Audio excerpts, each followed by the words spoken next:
All right, Shabbosai, good morning. Good morning. Let us begin by thanking all of our sponsors for this morning's share. To thank our TALMUD TORAH sponsors for the month of Adar Beis, the Schwarzbaum family, for dedicating all the Shomer Drashos this month in memory of Rabbi Aaron Schwarzbaum, Aharon Yosef ben Meir, zechus, Leah Sol, and the zechus of her daughter Ilana Bas Esther's successful surgery and complete refuah sheleima, safe return of all of our hostages, and success for all of our soldiers.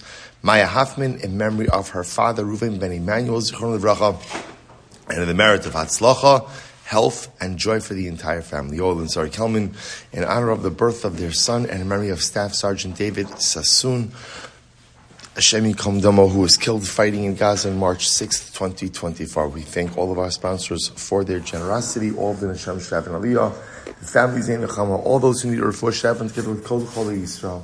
Our hostages should admit Hashem come home, b'shalom and b'karov, and our soldiers should be successful b'chol ma'aseh yedehem. But so with that, let us begin. We have a ridiculous amount to do today. It's like ridiculous, but okay, we got this. Today's daf is Lamed Dalet 34, but you would not know that from where we are starting. We are picking up in Meir Hashem on Lamed Gimel base 33b, and we are picking up 4 lines down from the top. Okay, so literally, actually 3 lines down, last word on the line. So my drosh, let's remember again, the Gemara pointed out, it's a really incredible Gemara, so much to unpack there, both historically as well as hashkafically. But the Gemara spoke about the idea that a person should always run to learn Gemara more than anything, or that Gemara is the ikar. Gemara is the ikar. So we'll say we understand that certainly from an educational perspective, because Gemara really contains everything, as we discussed yesterday. But the Gemara says, my drosh, so we've seen this many times, that when Chazal issue a piece of advice, there's no such thing as a piece of advice that's not rooted in Torah. Anything and everything that we do stems from Torah. So even something that appears logical is not done simply because it's logical, but it's done because it has some source in the Torah Kedosha. So my drosh, what was the drasha that they made? My dichsev, haged la'ami pisham, tell my nation their passion. I'm also saying a pesha represents a rebellious sin. Tell my nation their pesha, the Beis Yaakov chatasam, and Beis Yaakov tell them their chait. Chait is generally considered to be an unintentional sin. Hag says, what is it referring to? Hagila mi pisham, tell my nation their intentional sin. Elu talmidei chachamim. Wow. This refers to Torah scholars. Now, why does it refer to Torah scholars? Sheshigagos na'ases lahem kizdonos. Ultimately, because even their unintentional sins are like intentional sins. Now, what's the logic behind that? Because the Talmud Chacham has the ability to know better. He has the ability to have knowledge. He has the ability to learn. So we'll say this is an incredibly overwhelming yisod in Yiddishkeit. If you failure to know something that you could have known is not an excuse. Right? Again, like Gemara Masechus Malka says, when you kill someone unintentionally, Reuven kills someone unintentionally, I bet it was an accident. What's the Gemara's answer to it was an accident? You should be more careful. I will say, in Yiddishkeit, there is the concept of personal responsibility. So Talmud Chacham, who has the ability to learn, I will say, who's a Talmud Chacham who has the ability to learn? All of us are Talmidei Chachamim, who have the ability to learn, especially in the age in which we live, where there is unprecedented access to information. If I make a mistake in life because I didn't know something and I could have known it, that's on me. That's on me. That's why it calls the Talmidei Chachamim, it calls even their accidental averos, intentional averos. I intentionally didn't have kavanah, I should have learned. So the Gemara says, Beis Yaakov chatasam, eila amei haaretz donos nasan lekishkavos. So I will say, so again, but amei haaretz, obviously people who are just totally ignorant, so again, their averos, even their intentional averos, are like accidental ones. So I will say, interestingly enough, that the responsibility that comes with becoming a Talmud Chacham. Rabbi Yehuda says, be careful with your learning. Because a mistake in your learning is counted as an intentional infraction. Meaning what I will say, again, the idea over here is, if I could have known, if I could have learned, failure to amass knowledge is on me. I will say, it's one of the most incredible yisodos of Yiddishkeit, the concept of personal responsibility. If something is on me and I did not get it done, I can make up a million different excuses. But as you say many times, the buck of my life stops with me. So I do something accidentally, should have been more careful. I make a mistake because I didn't know something, or why didn't you learn? Why didn't you understand more? Incredible. So the Gemara is quoting the pasuk from Yeshayahu. Shimon Devar Hashem Charedim El Divaro. So I will say literally again, listen Charedim. Charedim, a Chared means someone who is scared, meaning someone who walks around with the fear of HaKadosh Baruch Hu. So here the word of Hashem, the Charedim, the word of God. Elu Talmidei Chachamim. This refers to Torah scholars. Emru Achechem, your brothers will tell you. Elu Baalei Mikra. This refers to people who are proficient in Chumash. Now, remember again, Talmidei Chachamim in this context means people who are proficient in Gemara. That's what we're referring to over here. Imru Achechem, so who are your brothers? Elu Baalei Mikra. These refers ultimately again to people who are proficient in Tanakh. Sonachem, we'll say your enemies. Who are your enemies? Elu Baalei Mishnah. It's so interesting, I will say. Who are your enemies? Your enemies are the ones who learn Mishnah. Now, I will say now, why would the people who learn Mishnah be referred to as your enemies? Look at Rashi. Rashi is the first of the intermediate lines. Rashi says, Shesonin Baalei Gemara, Lefi Shabaalei Gemara Omrim Al Baalei Mishnah, Shin Mevalia Olam. So I'll say, so the people who learn Mishnah hate the people who learn Gemara. Why? Because the people who learn Gemara say to the people who are learning Mishnah, you're wasting your time. Or more accurately, you're destroying the world, which is a little bit heavy, right? A little bit heavy. I will say, but you understand, we saw this before. What's the challenge with just learning Mishnah? Learning Mishnah is beautiful. What's the challenge with just learning Mishnah? You can't learn halacha from Mishnah. You need Gemara for the analysis of Mishnah.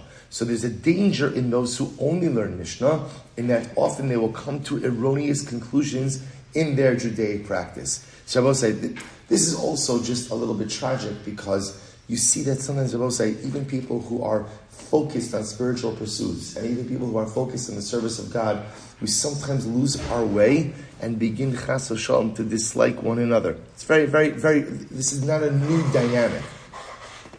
The Gemara goes weiter.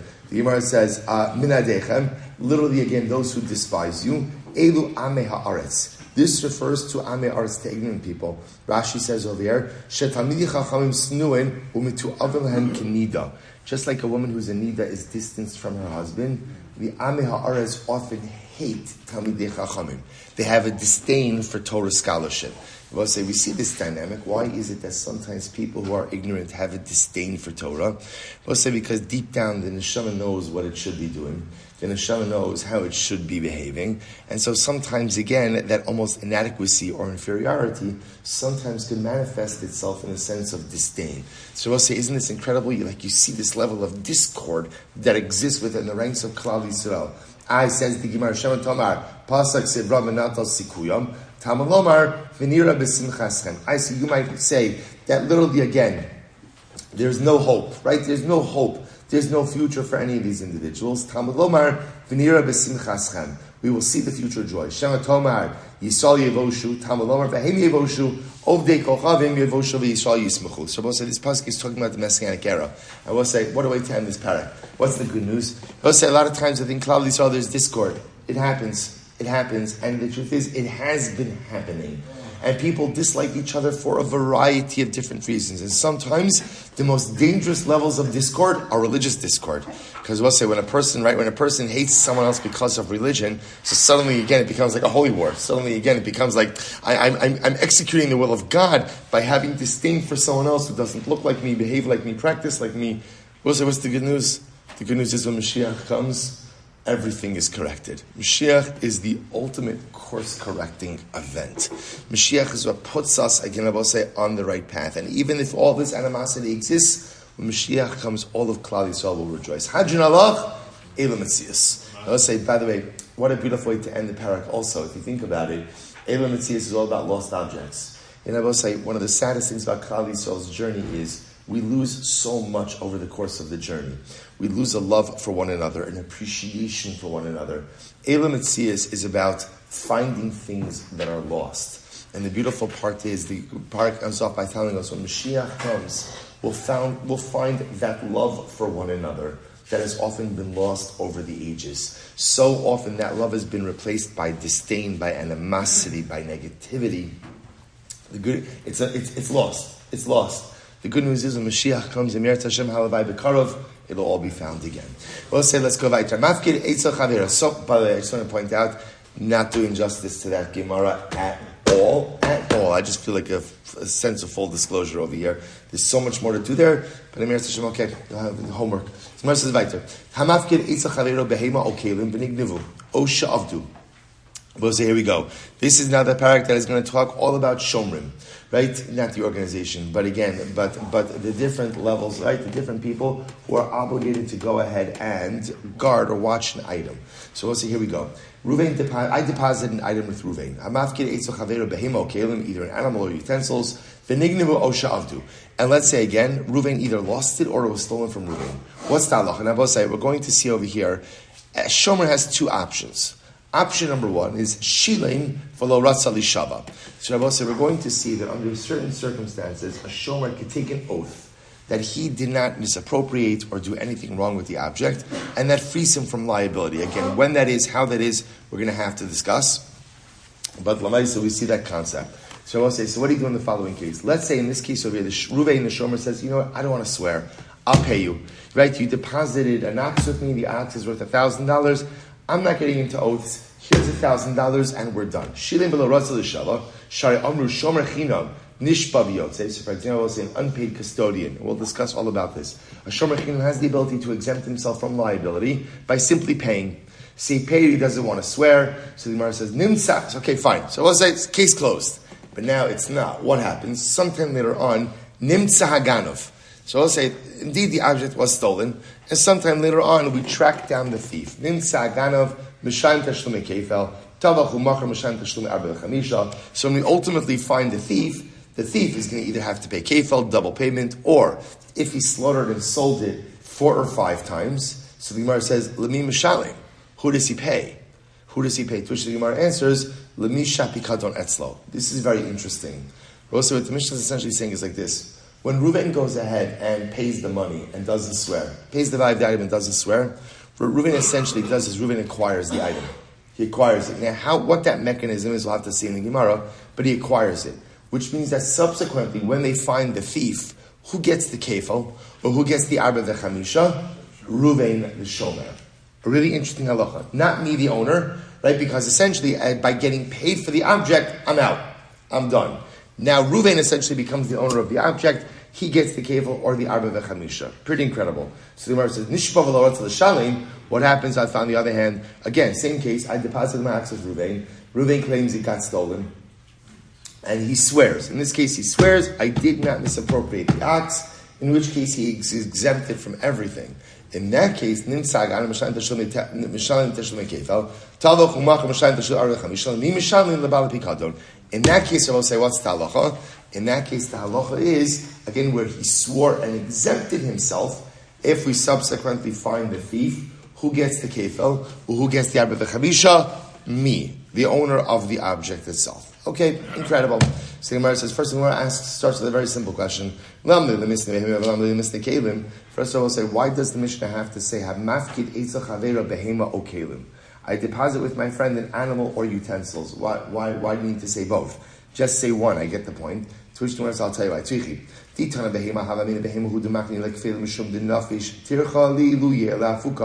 Because if the Mishnah would have just said, talked about an animal, I would have said it's the case of an animal where after the shomer pays, I'm makne him the kefil and the arba v'chamisha. Why? Because there's a lot of tircha, there's a lot of exertion that is involved in guarding an animal. So it makes sense that if he's willing to swear, if he's willing to pay, that I'm makne him the kefil. But in general, by watching utensils where there's not a lot of exertion involved over here, then halacha l'maisa again, perhaps I'm not makne him the kefil. Vitana kelim, and if it would have just said kelim, hava mina kelim who de makne like kelim mishum delo nafish kfeilahu.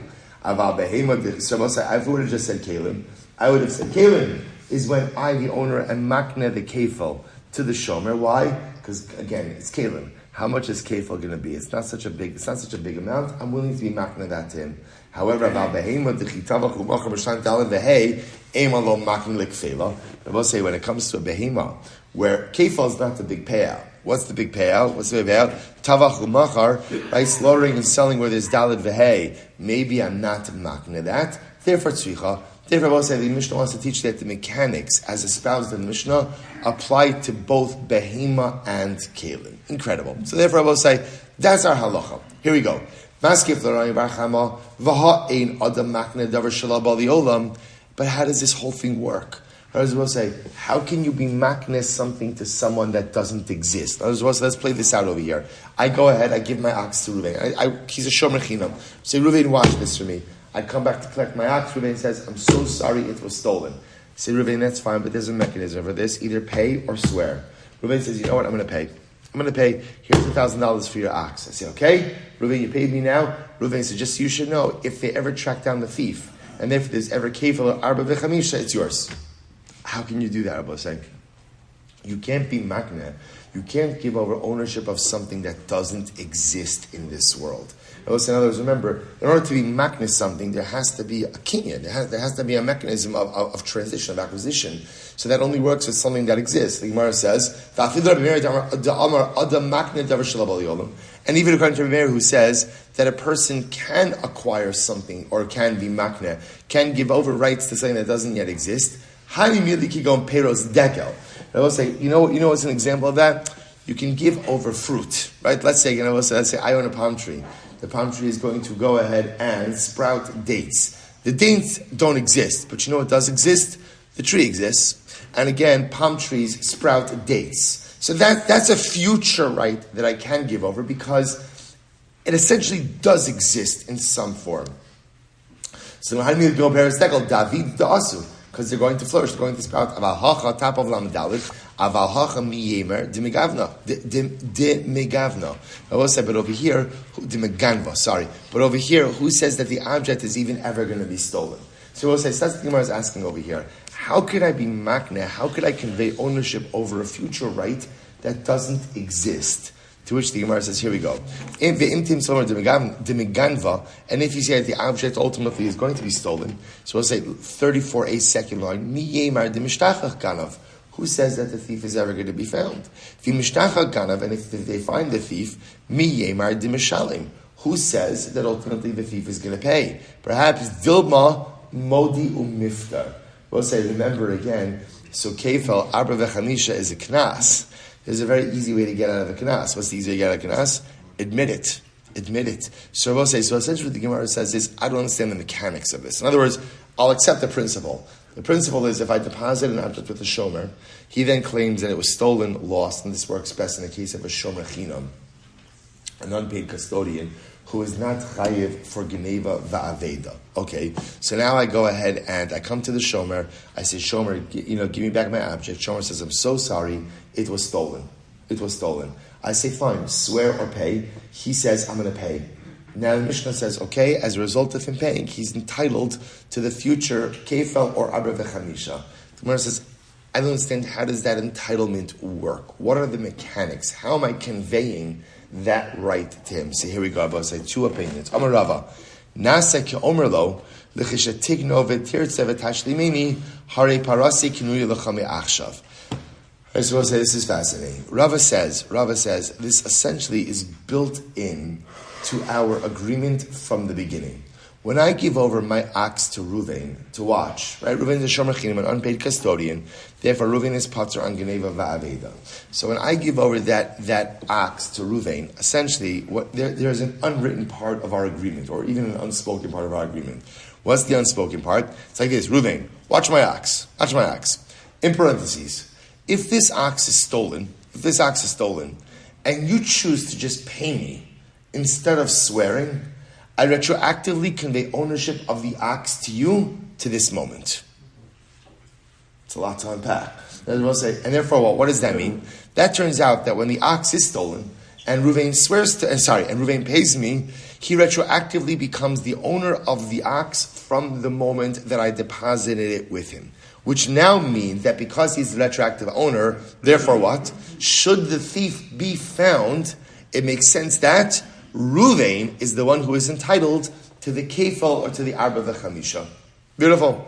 Beautiful. Maskef Rabbi Zera. Rabbi Zera raises a contradiction or a problem with this. If that's the case, afilu gizo seha vevlado seha nami. But 1 second. If Reuven is indeed the retroactive owner, then I both say Reuven should also be entitled to any shearings as well as any offspring during the duration of the time that he watched the animal.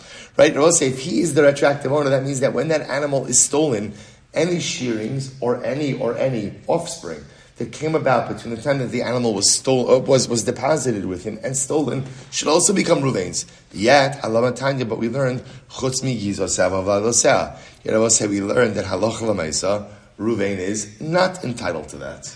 He's not entitled to that. To which the Gemara says, "Umay paska stamad milsa shivcha da asami alma avid inish dema." I'm sorry. El Amar Rabbi Zera, thank you. El Amar Rabbi Zera ka omer lo chutz mi gizo sa v'avlad lo sa. So we'll say Rabbi Zera qualifies Rava, and essentially we'll say, so here's the agreement. Here we go. I deposit an ox with Reuven. I say, Reuven, watch my ox. Shomer chinam. Reuven says, no problem. I say, Reuven, by the way, here's the way this works. Should this ox be stolen, and should you choose to pay me instead of swearing, I just want to tell you that I'm hereby conveying ownership of the ox retroactively to you to this moment. Right? Rabbi Zera says, yeah, and by the way, and in parentheses, with the exception of offspring and shearings. Okay, beautiful. Umay paska. So the Gemara says, how do you know to accept that exception? So the Gemara says, Stamad milsa shivcha da asami alma avid inish demakni shivcha de megufa la avid inshi demakni. Because they will say it makes sense that I, as the owner, I'm willing to convey to Reuven so appreciation or benefit that comes from an external source. What I'm not willing to do is sign away benefit that comes from the animal itself right now. In other words, it doesn't make sense that I'm going to give away the shearings and the offspring. So the shearings and the offspring, which is shevach, improvement that comes from the animal itself, that I'm retaining. But future rights or future benefits that may accrue external to the animal, that I am happy to go ahead and convey to him retroactively. So I'll say, so bottom line, what Rava is coming along to teach us, Rava is coming here, I'll actually say, Ikadami, an alternate version of this, Amar Rava, Nasek Omer Lo, when I deposit the animal with Reuven, it's as if I'm saying to him, when you go ahead, right, I'm depositing it with you. If the animal is stolen, and you choose to pay me instead of swear, so what happens? So, samoch lignevasa kinu yilacha. I hereby convey ownership of this animal to you 1 moment before it's stolen. So we'll say, see here, this is an alternate version. Now, both of these versions of Rava, what's happening over here is, when the animal is stolen, and the shomer decides to pay and not swear, there is a retroactive conveyance of ownership. In the first version, the retroactive conveyance of ownership goes back to the moment that the animal is initially deposited. In the second version of Rava, the retroactive conveyance of ownership is to the moment before the animal was stolen. So the Gemara says, what's the practical difference in these two opinions? Ika benayu kushid Rabbi Zera. So we'll say, so first of all, again, one nafkamina is Rabbi Zera, about what do you do with offspring and shearings. So according to the first version, this is a potential problem, and therefore you need an exception clause. According to the second version, it's not a problem, right? Why? Because I'm only conveying ownership of Reuven to Reuven the moment before the animal is stolen, and therefore, again, there are no shearings or offspring there. Another nafkamina would be, so the Meir says, "Inami kedikema ba'agam." Both say second nafkamina would be in a case where the animal, when the animal was stolen, it wasn't in Reuven's possession, rather it was out like grazing in the marsh. So according to the first approach, since retroactive conveyance of ownership is to the moment it was deposited with Reuven is retroactive owner. According to the second approach, if conveyance of ownership only happens the moment before it was stolen, if at that moment it wasn't in Reuven's domain, then Reuven can't acquire it. So I will say, so bottom line again, and we'll see the halacha l'maisa, but bottom line what Rava is saying is like this. In order for this concept to work, I'm depositing an object with Reuven to watch. Reuven is a shomer chinam. The object is stolen. Reuven chooses to pay instead of swear. So now what happens? What does the halacha say? Should the thief be tracked down? Halacha l'maisa, Reuven gets the kefil or the arba v'chamisha. How does that work? Rava posits there must be a retroactive conveyance of ownership. That's why when the thief is found retroactively, it turns out Reuven is the owner. That's why he's entitled to these additional amounts. At what point does he acquire retroactive ownership? To Girsa'os and Rava, either retroactively to the moment that the animal was deposited with him, or retroactively to the moment before it was stolen. Good. Now we have some clarity as to the mechanism over here. Here we go. Shilem v'lo ratza lishava. So we'll say, so Amar Rabbi Chira Abba, Amar Rabbi Yochanan. Lo shilem mamish. By the way, for Reuven to be entitled to the kefah of the arba v'chamisha, it doesn't literally mean that he has to pay the value of the animal. Rather, Ela kevan shamar hareini mishalim afapi shalosh shilem. So Rabbi says interesting. So Rabbi Yochanan says, once Reuven expresses his willingness to pay, in other words, once Reuven says, okay, I'm not going to swear, I'm going to pay, that statement, even though he has not actually yet paid, entitles him to kefah and arba v'chamisha. Right? So we'll say, so again, I just want to play this out for you just for a second. Right? Let's just put this all together just for a second. I deposit animal with Reuven. Reuven, you're my shomer chinuch, watch my animal. Reuven says, great, no problem. Now it turns out according to Rava, that when I deposit my animal, there's an unspoken statement. What's the unspoken statement? Reuven, if this animal was stolen, if you choose to pay me instead of swear, I hereby convey ownership of this animal retroactively to you. Whatever moment that is, okay? Fine, animal is stolen. Reuven pays. Or I should say differently. Animal is stolen. Reuven says, okay, I'm paying. An hour later, they find the thief.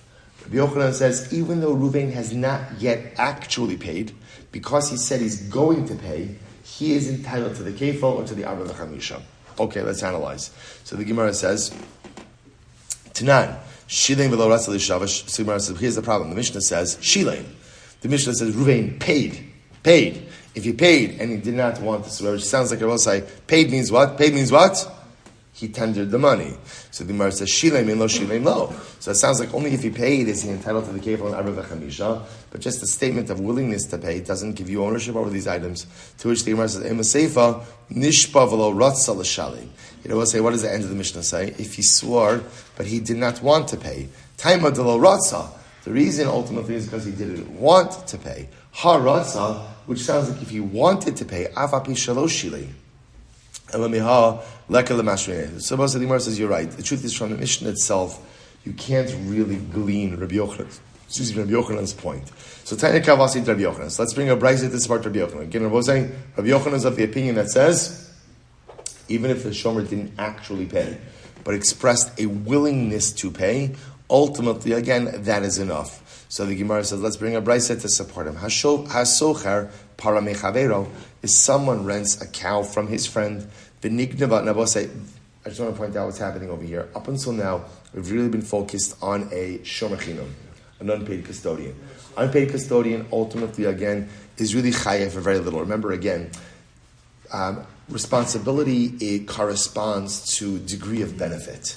So therefore, again, the less benefit you have, the less responsibility you have. A shomer chinam really doesn't have the right of usage, right? A shomer chinam is just supposed to watch or guard the animal. Because he doesn't have usage, therefore he has diminished liability.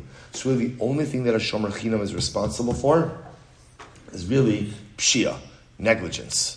A socher, on the other hand, a renter, has really full use of the object. Because he has full use of the object, therefore what? He has full responsibility. So the Meir says, somebody rents a cow from his friend V'nignava, and the cow was stolen. So we'll say the socher is going to be chayiv for that. And the socher says, you know what? I'm just going to pay. I don't want to swear. And then they find the thief. So what's the halacha? The socher gets the kefel. Amra Papa. So we'll say, so remember again, what's the raya to this? So remember again, V'amr hala harini mishalim. What's happening in this brayso? What is the socher doing? So what is the socher doing? He is saying, I'm going to pay. And yet, what do you see from here? The statement to pay entitles him ultimately to kefel. So if Rabbi say this brayso backs up Rabbi Yochanan, so nugget number 2 is that the shomer doesn't actually have to pay in order to be entitled to the kefel, to the arba v'chamisha. Rather, a statement of willingness to pay ultimately entitles him. Incredible. Amar Pava. Here we go. Shomer Chinam. Okay, so just keep a running tally of these halachas as we have it, right? So far, what have we gotten from here? Number one, the concept that in general, a shomer has the right to say, I'm paying and not swearing, and when he does that, he is entitled to future compensation from the ganov, right? Kefla arba v'chamisha. That's number one. Number two, Rava, what's the mechanics of that? Retroactive conveyance of ownership. Rabbi Yochanan, number three, Aloch Lamaisa, the shomer attains this entitlement to kefil or to arba v'chamisha by simply articulating a willingness to pay, even though he has not yet actually paid. Good. Next, Amar Paba, shomer chinam kevan shomer pashati makne lekfela.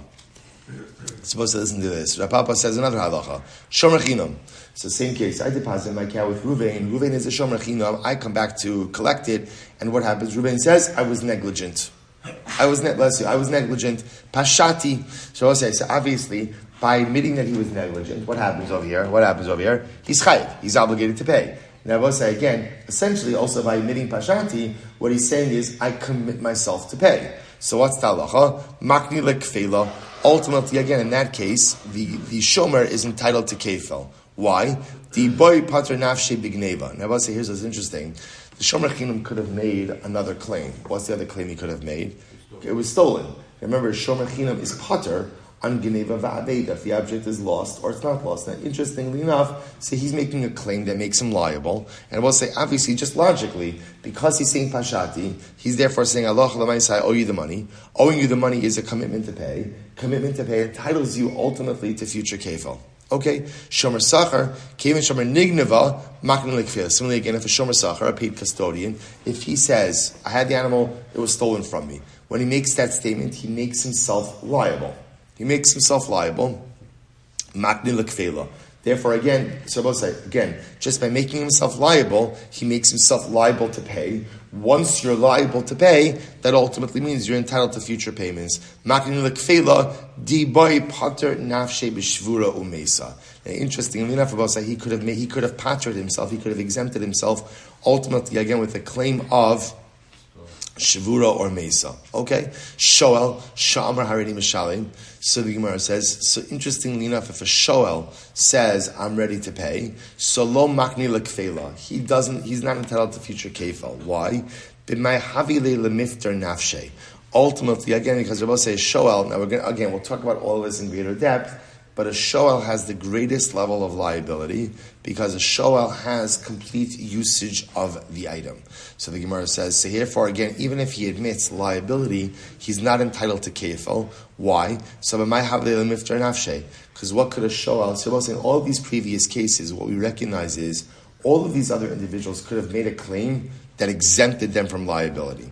So the fact that they did not make that claim, but they made an inferior claim, so really highlights the veracity of their claim, and therefore they're entitled to future potential payments of kefil arba v'chamisha. A shoel, on the other hand, has really no claim that he could make to exempt himself. Therefore, again, I will say, he is not entitled to future kefil. Because after all, what could he have exempted himself? As I will say, now there is one exemption for shoel.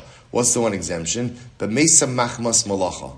So I will say, and we'll talk about all of this, but for a borrower, the one thing that he could claim which would exempt him from liability is if the animal died doing its designated work. So for example, let's say Reuven borrowed a cow from me, and he borrowed an ox, and he borrowed this ox for the purpose of plowing. And then the ox was plowing the field and died while plowing the field.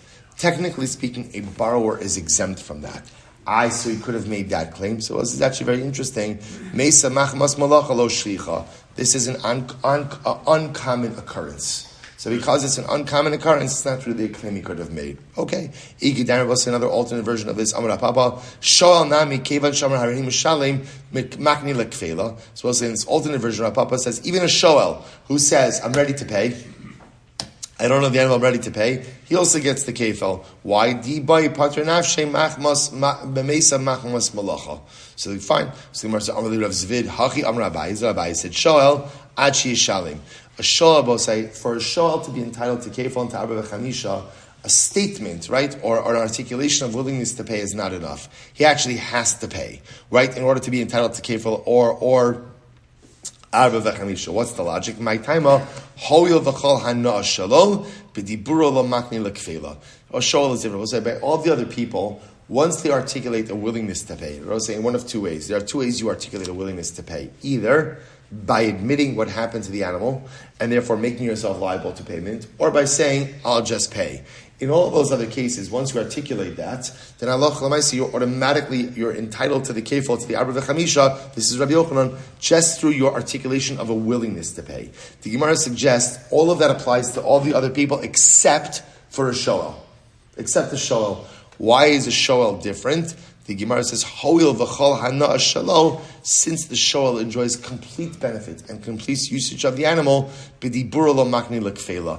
The owner does not convey ownership. The owner does not convey the right to kefil or ta'arba v'chamisha with a mere articulation or a statement of willingness to pay, but only through actual payment itself. Okay, very interesting. Tanya Kavase de Rav Zvid. We have a brayso that supports Rav Zvid about the shoel. Hashol par mechavero v'nigneva.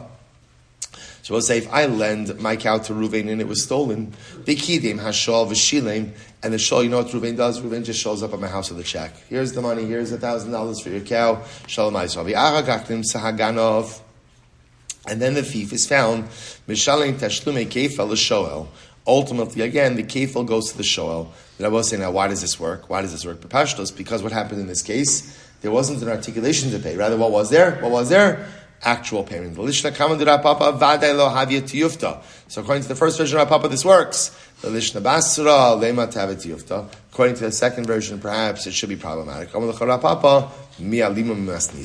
Should this be any stronger than the Mishnah? What does the Mishnah say? The Mishnah also said sheleima, that he paid. And how do we establish the Mishnah? And both say in Mishnah's case, we established that sheleima doesn't mean you paid. Rather, what does sheleima mean? What does sheleima mean? I articulated a willingness to pay. Okay, so the Gemara says as follows. Good. So the Gemara says, 1 second. How can you compare the cases? Hasam lo katani kidem. I will say, in the Mishnah, it doesn't use the lashon of kidem v'shilem. I will say, kidem v'shilem literally means he proactively paid. Hacha katani kidem. Here it says kidem, proactivity. The Gemara says, my kidem. So the Gemara says, kidem va'amar. Maybe kidem doesn't mean he proactively paid, but rather what does kidem mean? The shah proactively said to the owner, I'm going to pay. I'm going to pay. I hamid diktani gabe sochar va'amar v'gabe shoel kidem shmamina dafka katani. They'll say maybe not. Since by sochar it used lashon of amar, and by shoel it used lashon of kidem, maybe kidem really means he actually paid. To which the Gemara says, "Midi gabi hadadi tanya." Are these things written together that you have to slice the wording so particularly? Shalulun l'tanai debei Rabbi Chia, udebei Rabbi Yoshia va'amri gabi hadadi tanya. And he said, no, these things were actually taught all together, and therefore Rabbi said the specificity in lashon is meaningful. Therefore, the fact that it says kidem by shoel indicates to us that the only way for a shoel to acquire future rights to kefel and arba v'chamisha is how? Is if he actually pays. If he actually pays. By everyone else, the shomer doesn't have to actually pay in order to acquire future right to kefel and arba v'chamisha. Rather, all he has to do is articulate a willingness to pay. So in this regard, Shol will be different than everyone else. Okay? Incredible. Again, I will say, we'll delve a little bit more into all of this, but let me say, here's the point to remember. Here's the point to remember. Rabbi Yochanan's statement, essentially, that as soon as the Shomer commits himself to paying, if the thief is, that entitles the Shomer, ultimately, again, to future payments of kefel or arba v'chamisha. The only potential exception to that rule is a shoel. And a shoel, also we're going to see in general in halacha, kind of lives in a sphere of his own, since he enjoys unbridled usage and access ultimately to the item. Okay, incredible. Let's go. We'll say 2 lines up from the bottom. We're doing good. Pshita. Amra Edi Mishalim v'chazar. Okay, we'll say, watch this. This is great. I deposit my cow with Reuven, right? I go over to Reuven. Everybody say, let's just take it an easy case. Reuven's a shomer chinam. Shomer chinam is always like the easiest case to exist in. So, right, I go over to Reuven. Reuven, where's my cow? Right? And Reuven says, you know what? It was lost, but I'm not paying. I'm going to swear. I'm going to swear that I didn't do anything wrong, and and I'm going to exempt myself from liability. And then Reuven says, you know what, I changed my mind, I'm paying. So both say, so what's the status in that case? Okay, he's paying. And therefore we'll say, because he's paying, therefore what? He is entitled to if they find the thief, he is entitled to the kefel or to the arba v'chamisha. Good. What about this case?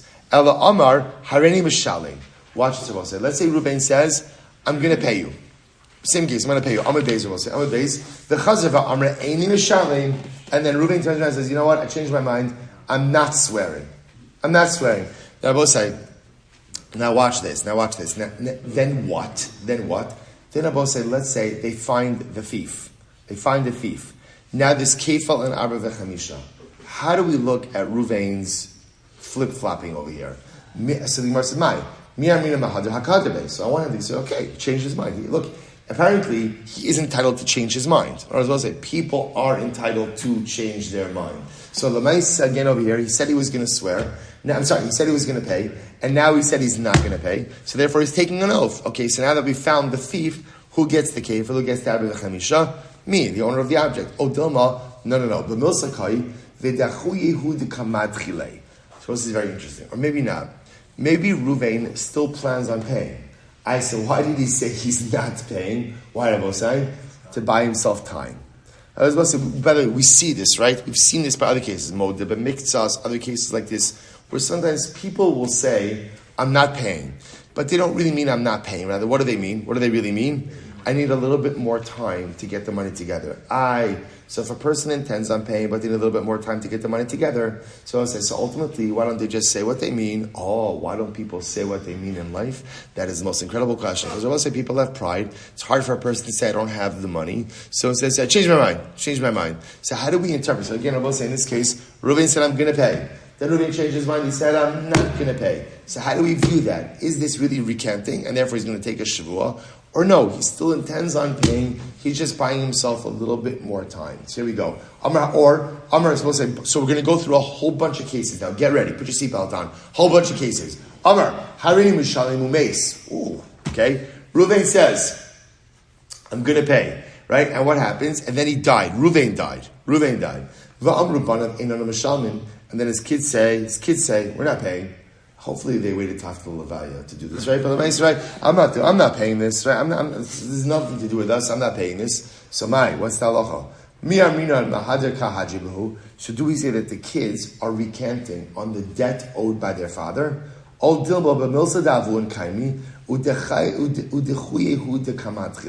no. In other words, they plan on paying. But what Rabbi say?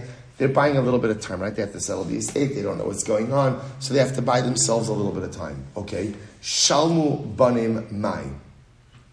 So the Gemara says, so what happens if the kids paid? So matzi amalu. So what's that? So now, watch this. So that's right. So case one is Reuven himself flip-flop. Case two is Reuven said he's going to pay. He's paid, but he died. And now the kids say we're not paying. So again, is that them recanting on the debts of their father, or ultimately trying to buy themselves time? Another case. Shalmu banamai. We'll say, now watch this. Same case. Reuven died. So again, Reuven was watching my cow. Right? I come to Reuven, it's gone. Reuven says, okay, I'm going to pay. Reuven dies. His kids honor his debt. Right? Honor his debt. Okay. Honor his debt. Pay his debt. And they pay. They pay me. I'll say, what happens? Now, Amatzi Amar Lahu, Ki Aknoi Kefela La'avuchun, Da'avali Nayach Nafshoi, L'didachu Lo. So I'll say, so do I like to say, hey guys, kids, I'm so sorry for your loss, but I'm not paying you. Why? When was I willing to be makneh, the kefil, or the arba v'chamisha? Right? That was to your father. Because he did me a tova. In other words, he really exerted himself in watching my animal. But you guys, I'm not giving you anything. I was supposed to say, I'm not. In other words, why would I give you anything? You didn't do anything. Or maybe not. Maybe whoever ultimately pays the debt, or whoever pays the value of the cow, ultimately, again, maybe that's the person who is entitled to the chevel arba v'chamisha, even the kids. Next case, shilem lebanim mai. So we'll say, in this case, watch this. What happens if the owner of the animal died? Right? The owner of the animal died, and now what happens? Reuven the shomer pays the principal amount or the value of the animal to the children of the owner. So what's the halacha? Matzu amrilei ki aknu lach avuna kfela davarit le nayich benafshe. So maybe the kids, the heirs of the owner of the animal, say to Reuven, listen, Reuven, we're not makne you the kefil or the aruvei chamisha. That's something our father would have done because of a relationship you had with him and because of something you did with him. However, again, the Gemara says, you helped out our father, aval anon lididan lo, but you didn't do anything for us. This is the heirs of the owner, right? The heirs of the owner of the animal. They're like, to Reuven, our father would have given you kefil and aruvei chamisha because you did something for him, but you really didn't do anything to help us. O dilma loshna. Maybe it doesn't make a difference. Okay, another case. Shalmu banim lebanim. Interesting case. But let's say in this case over here, both same case, right? But everyone died. The owner of the animal died, and the owner of the animal died, and shomer died. But now kids of the shomer pay the kids of the owner. So what happens in that case? In other words, we'll say, so in that case, do the kids of the shomer get the kefil of the aruvei chamisha? Another case, sheleima mechtzamai. And we'll say, what happens in a case where the shomer himself, we'll say, so let's say for argument's sake, what happens over here? I deposited the cow with Reuven. Now what happens? I come to collect it from Reuven. It's no longer there, right? Reuven says, I'm going to pay. But what does he do? Reuven pays. Reuven says, the cow is worth $1,000. I'll pay you $500. So we'll say, then they subsequently find the thief. Is Reuven entitled to half of the kefil or half of the aruvei chamisha? Or, Mai, what's the halacha? Sha'al shtei paros, v'shilim achas mehen. Or we'll say, what happened? I lent Reuven 2 cows, right? I come back to collect them. They're both missing. He pays me back for 1 cow. So we'll say, so once again, is Reuven entitled, and then they find the thief, is Reuven entitled to 50% of the kefil or the aruvei chamisha? Next, Sha'al min ha'shutzfim, v'shilim le'echa mehen. But let's say I borrow a cow from partners, right? I borrow a cow from Reuven and Shimon. And now what happens? It's gone, I don't want to swear, I just want to pay. And I pay back Reuven, but I don't pay back Shimon. Then they find the thief, right? Am I entitled again to half of the kefil or half of the aruvei chamisha? Mai. Or shutzfim sheshalu. Or Reuven and Shimon, Reuven and Sator, put on your seatbelts, right? Reuven and Shimon are partners, and they borrowed from one individual. And one of them paid, one of them did not. Is the one who paid entitled to 50% of the kefil aruvei chamisha? So the Gemara says, Mai, what's the halacha there? Next, shal min ha'isha b'shileim lebayla. Interesting case. Let's say I borrowed from a woman. Now, what's the case over here? Look at Rashi. Shal min ha'isha parashal nichsei melug shakeren shala va'peros lebal. So we'll say, watch this. I go over to Rachel. Rachel has a cow. That's nichsei melug. Nichsei melug is her marital property. Now remember, how does it work with nichsei melug? So we know this very well from our Gittin and Ksuvas days. How does nichsei melug work? Title is retained by Rachel, but usage is Reuven's, right? Her husband's. He gets peros. So Shalom and Aisha. Ultimately, again, I go ahead and I borrow from Rachel. Right? And what happens? Now the object is stolen. And I will say, I don't want to sue, I'm just going to pay. And I end up paying, who do I pay? I pay Reuven. Now I shouldn't have done that. I should have really paid Rachel. But I paid Reuven. What's the halacha? So now they find the thief. I paid Reuven. Am I entitled to the kefil or to the aruvei chamisha or not? Okay, so that's another shaila. Next, Isha sheshala v'shileim bayla. Now let's say, what happens if a woman borrowed an object? Ultimately, again, the object is lost. She decides, you know what, I don't want to swear, I want to pay, but her husband pays. Is the husband entitled to the kefil, aruvei chamisha, or does she get it? So both say, answer to all these questions, teku. Right, so let's say, so ultimately, again, Tishbi Yitaris Kushos the Ibayos will have to wait for Mashiach to come ultimately again to resolve the debt. We'll say one of the most beautiful things. One of the most beautiful, whenever we think about Mashiach, so we'll say we think about again Beis Hamikdash, Meir, Rabbi, we think about beautiful third Beis Hamikdash, the Kohanim doing their abode. We think about Tchias HaMesim, resurrection of the dead. And I will say one of the most beautiful things about when Mashiach comes is resolution of doubt. I will say we walk around. And I will say, I'll just tell you something amazing. I was at the Kiddush this past Shabbos. I'll just tell you something so beautiful. One of the beautiful children from our Kila, Ruby Blumenfeld, came over to me. She said, Mamish, like, this is like, if you've ever been to Kiddush, like, it's a little bit hefker, like a lot going on over here. And she said, Rabbi Silber, I have a question. So I bend it because you can't hear anything. She says, if Hashem could do anything, why doesn't he stop the war? Why doesn't he stop the war? So my first reaction was, we don't do this at Kiddush, right? We don't do this at Kiddush, right? Let's schedule a time. Let's schedule a time, right? Right? To give like a quick one-off, like I dropped my spoon in my sink, and whatever, we could do that. Deep theological. I say, it was probably like the most, to me, mistake and like just innocent and beautiful and pure and holy moment I had my whole week. And I would say, so again, I tried my best to explain, in the cacophony of Kiddush, to go ahead and how HaKadosh Baruch Hu runs the world and Hashem does everything and it's great and we don't understand. I will say, but, we use that answer a lot, that we don't understand the way Hashem runs the world, because we don't. And things happen every single day that ultimately not prevent us, but things happen every day that defy our human understanding. But I will say it's important to understand that one of the most beautiful aspects of Mashiach is there is no doubt. When Mashiach comes, part of Messianic arrival, part of Messianic redemption, is resolution of doubt. So Rabbi says, so imagine a life where whatever questions you have, you can get answers. That the veil is lifted, like the curtain is pulled back, and you can understand why HaKadosh Baruch Hu does the things that he does. That's Teku. That's Teku. When the Gemara talks about Tishbi Yitares Kushos V'ibayos, Yoel will answer our questions, right? If you understand that at the end of the day, when Mashiach comes, there's resolution of doubt. We'll say, can you imagine that? To me, that's even more incredible than the Beis HaMikdash. That's even more incredible than Tchias HaMesim. To not walk around with burning theological questions about why things happen, but to understand how HaKadosh Baruch Hu runs his world, that's what we look forward to most when Mashiach comes. And that's what the Gemara is trying to stoke our thirst for, our imagination for, our understanding for.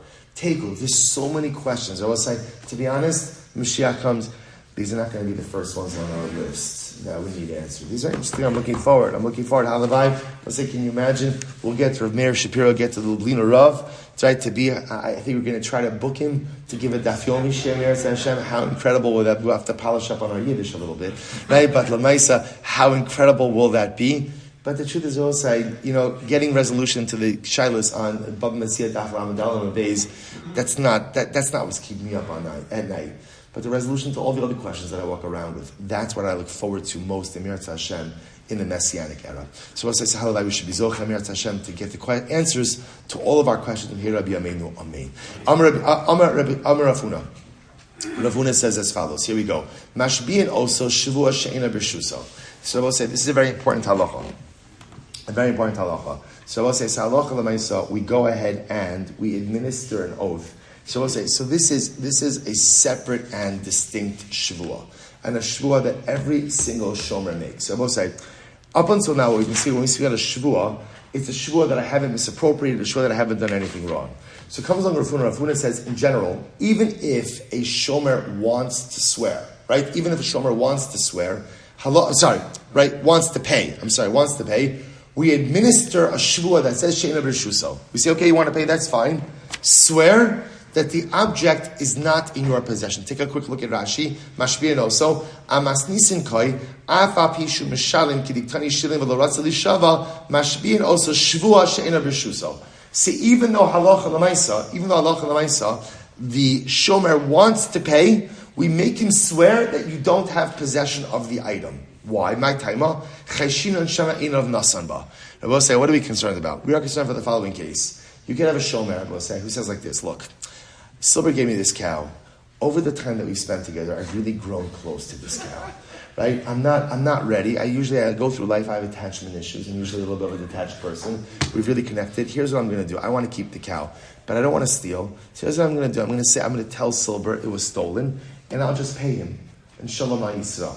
So therefore, I'll say, we are concerned that even a shomer says, I'm willing to pay, maybe he has the object. Maybe he has. So what do? Even when you say you want to pay, or he says, okay, you can pay, but Allah Chalamai say you have to swear that you don't have it, that it's not in your rishus. Incredible. So meisvei hamalves chavir ala mashkon v'avad mashkon. So we'll say, watch this. If I go ahead and I lend Reuven money on a collateral, and what happens? And now the collateral is lost. V'amar lo sell the hilvisicha, and I say to Reuven, I lent you a seller, right? So hilvisicha love shekel hayashava, but the collateral itself was only worth a shekel. And the borrower says, not true. Rabbi will say, you know, we're going to stop over here for today. We're going to start, we'll say at this brisa. We'll say, by the way, tremendous. Right? I'm not feeling it from the olam over here, but all right, it's fine. I'll just rejoice in my own personal accomplishment. We'll say, shkoyach, we have rejoined the rest of the Daf Yomi world. Baruch Hashem is supposed to be back on track. Another incredible day tomorrow. We'll say, shkoyach. All right, Chavran, have a great day, everyone.